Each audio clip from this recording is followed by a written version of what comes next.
बिस्मिल्लाहिर्रहमानिर्रहीम। अस्सलाम वालेकुम नाज़रीन। इस वक्त मैं मौजूद हूँ कोहाला और यहाँ पे बैकग्राउंड में आप देख सकते हैं, यहाँ पे एक बड़ी तादाद जो है वो टूरिस्ट की है।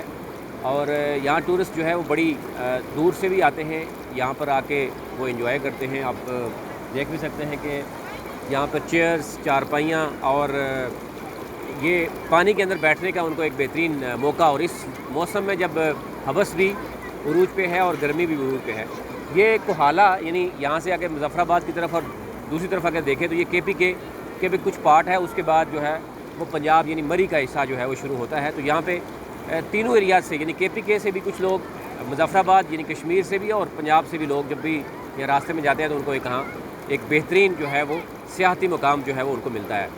और यहाँ पर चाय पकौड़े जो हम देख रहे हैं कि हर एक जहाँ भी टेबल है वहाँ पर लोग मौजूद होते हैं तो एंजॉय करते हैं। हमें इलेक्शन को हमने क्योंकि ऑब्ज़र्व करना था, हम इलेक्शन के हवाले से गए थे, वापसी पे यहाँ पे मौजूद है।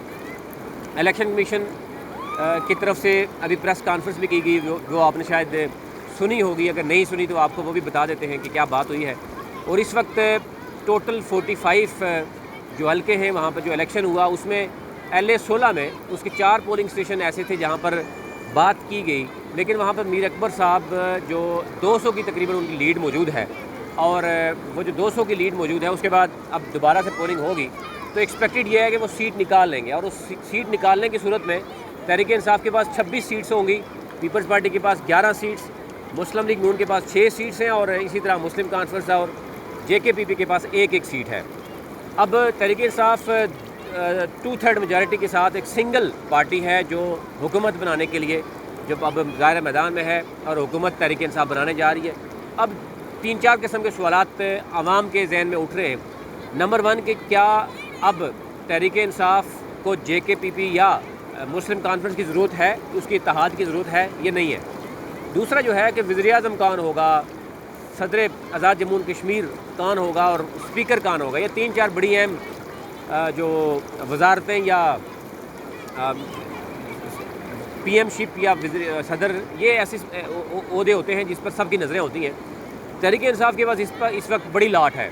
यानी अगर हम देखें तो सबसे पहले अगर हम बात करें बैरिस्टर सुल्तान जो कि जाट फैमिली से हैं, और उस हल्के की अगर बात करें मीरपुर डिवीज़न की, तो मीरपुर डिवीज़न में तहरीक इंसाफ ने बड़ी अच्छी सीट्स ली हैं। और उसी हल्के में बिम्बर में अगर बात करें तो वहाँ पर चौधरी अनवारुल हक है, जिनके लिए आपने देखा होगा कि इवन जब प्राइम मिनिस्टर का जो दौरा था वो मीरपुर, बाग और मुजफ्फराबाद में था, लेकिन उसका रीशेड्यूल किया गया और उसमें बिम्बर को भी शामिल किया गया और एक ही दिन में 2 जलसे जो है वो सामने आए। और चौधरी अनवारुल हक के बारे में कहा जा रहा है, एक तो ये है कि वो उस तरीके से यानी उनके ऊपर कोई किसी किस्म का दाग नहीं है, वो बड़े क्लियर सियासतदान हैं। असर रसूख भी बड़ा अच्छा है उनका उस खित्ते में। एक तो ये देखा जा रहा है कि वो भी प्राइम मिनिस्टर के जो है वो उम्मीदवार हो सकते हैं। और फिर अगर बात करें तो बाग की, वहाँ पर सरदार तनवीर इलियास मौजूद हैं, उनके बारे में जो क्या सरैयाँ मौजूद हैं, ये जो मुबैयन तौर पर उनके पर कुछ इल्ज़ामात भी हैं कि बड़ी हद तक उन्होंने पैसा भी लगाया और वो वज़ीर-ए-आज़म के उम्मीदवार हैं। फिर राजा ख्वाजा फ़ारूक है मुजफ्फराबाद में, उनका जिक्र भी किया जा रहा है कि जनाब वो भी हैं। फिर जो दीवान मोहिउद्दीन साहब हैं उनका जिक्र भी हो रहा है। तो ये इस तरह के 5-6 हैवी वेट जो PM के लिए लोग मौजूद हैं। अब देखना ये होगा कि कुर्रा किसके जो है वो नाम पे निकलता है। जहाँ तक वज़ीर-ए-आज़म इमरान खान की बात है, वो आल्दो के वो सारी रिपोर्ट्स मंगवाने के बाद ये कहा जा रहा है कि हो सकता है कि कुर्रा किसी और के नाम पे निकले, क्योंकि सबसे पहले आपने देखा होगा KPK में तहरीक इंसाफ की हुकूमत थी, तो उस वक़्त जो वज़ीर आला थे और उनके जो एंटी लोग थे वो एक बड़ी लॉबी बड़ी मजबूत हो गई। 3 मुख्तलिफ़ तरह के बड़े ग्रुप्स बन गए, जिससे इमरान खान को इल्म हुआ कि तीनों बड़े ग्रुप्स जो हैं वो एक दूसरे के ख़िलाफ़ इस्तेमाल करने के बजाय उन्होंने नेक्स्ट जो इलेक्शन हुआ उसके बाद आपने देखा कि महमूद ख़ान को वज़ीर आला बना दिया। और महमूद ख़ान का वज़ीर आला बनाने का फ़ायदा ये ज़रूर हुआ कि वो ग्रुपिंग की सूरत में वो अपनी अपनी जगह पे खामोश हो गए और उसकी महमूद ख़ान साहब की जो डोरी है वो डायरेक्टली बनी गाला में। यही सूरत हाल आपको यानी पंजाब की नज़र आ रही है। और पंजाब एक ऐसा सूबा है जिसमें हर हुकूमत चाहती है जो भी वफाक में होती है वो ज़रूर चाहेगी कि वो सबसे बड़े सूबे में उनकी हुकूमत हो। पीपल्स पार्टी का दौर हो, मुस्लिम लीग नून का दौर हो, या ये हम देखें उसमें भी सूरत हाल है। तो आपने पंजाब में भी देखा कि 5-6 बड़े उम्मीदवार थे जो वज़ीर आला के लिए थे। उसमें भी हमने देखा कि खान साहब ने उस्मान बुज़दार को एक ऐसा यानी उनके नाम पे पूरा निकला कि सारी दुनिया हैरान रहेगी, ना सिर्फ पाकिस्तान बल्कि बैरून मुल्क भी परेशान हो गए कि जनाब। और अब लेकिन आप ये देख सकते हैं कि वज़ीर आला जो है उस्मान बुज़दार, अब उनको किसी भी वक्त हटाया जा सकता है। उनकी कोई मजबूत लॉबी नहीं है, बनी गला से उनको कंट्रोल करना आसान है। अच्छा, आगे चलते हैं जनाब। अब फेडरल जो गवर्नमेंट बनी, कैबिनेट में भी कुछ इस तरह के लोग आए सामने।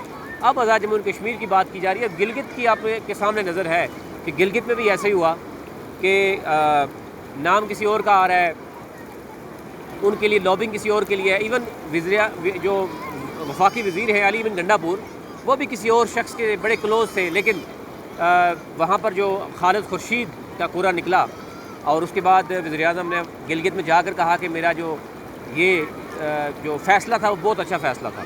अब सब नज़रें आज़ाद जम्मू कश्मीर के ऊपर हैं कि यहाँ पर इमरान ख़ान जो हैं वो क्या देख रहे हैं, वज़ीर-ए-आज़म किसको बनाना चाह रहे हैं, सदर कौन होगा, इसी तरीके से जो है वो जो बाकी मामला क्या हैं। एक बात जो अभी तक हमारे ज़राए बता रहे कि जो रियासती पार्टियाँ हैं, मुस्लिम कॉन्फ्रेंस और JKPP, वो उससे पहले भी वज़ीर-ए-आज़म ने ये कहा था कि इलेक्शन के बाद उनके साथ इत्तेहाद होगा, और वो अपना भरपूर उन्होंने इलेक्शन लड़ा। जहाँ मुस्लिम कॉन्फ्रेंस एक्सपेक्ट कर रही थी 5-6 सीटें, वहाँ पर 1 सीट निकाली। JKPP 2 सीटें एक्सपेक्ट कर रही थी, 1 सीट निकाली। यहाँ पर पीपल्स पार्टी बड़ी बेहतरीन तरीके से उसने निकाली हैं। अभी तक 11 सीटें निकाली हैं पीपल्स पार्टी ने, 12 भी हो सकती हैं। और सबसे ज़्यादा वोट बैंक जो हासिल किया है वो तहरीक इंसाफ ने, दूसरे नंबर पर मुस्लिम लीग नून का वोट बैंक है, और तीसरे नंबर पर पीपल्स पार्टी जो है वो वोट ले सकी, लेकिन सीट ज़्यादा ले सकी। पीपल्स पार्टी की हिकमत अमली ज़्यादा बेहतर है, और पीपल्स पार्टी बड़ी पुरानी जमात समझी जाती है। आज़ाद जम्मू कश्मीर में पहले से वोट बैंक मौजूद है। मुस्लिम लीग नून का यहाँ पर नुकसान ज़रूर हुआ, वो शहबाज शरीफ की सूरत में भी और मरीम नवाज़ की सूरत में भी, कि वो क्लियर नहीं थे। बड़े बड़े जलसे हुए, लेकिन सिवाय वज़ीर-ए-आज़म के जो 2 सीटों में से 1 सीट निकाल सके, और जो स्पीकर थे शाह गुलाम कादर, उनके अलावा कोई भी जो बड़ा यानी सियासतदान था वो सीट नहीं निकाल सका। बड़े बड़े बुर्ज जो है वो मुस्लिम लीग नून के उलट गए। अभी तक लिए इतना ही। जो भी इसमें अपडेट होगी, अब की जो बात की जा रही है कि जनाब कैबिनेट बनेगी, पहले PM का फ़ैसला होगा, सदर का होगा, स्पीकर होगा, फिर कैबिनेट की चीज़ें होंगी। अब देखना ये होगा कि ये फ़ैसले कहाँ पे होते हैं। ग्राउंड पे होंगे, जो वज़ीर-ए-आज़म मुंतखब होगा वही फ़ैसले करेगा, या उसको भी एक काबीना बना के दे दी जाएगी। अभी तक इतना ही। बहुत शुक्रिया।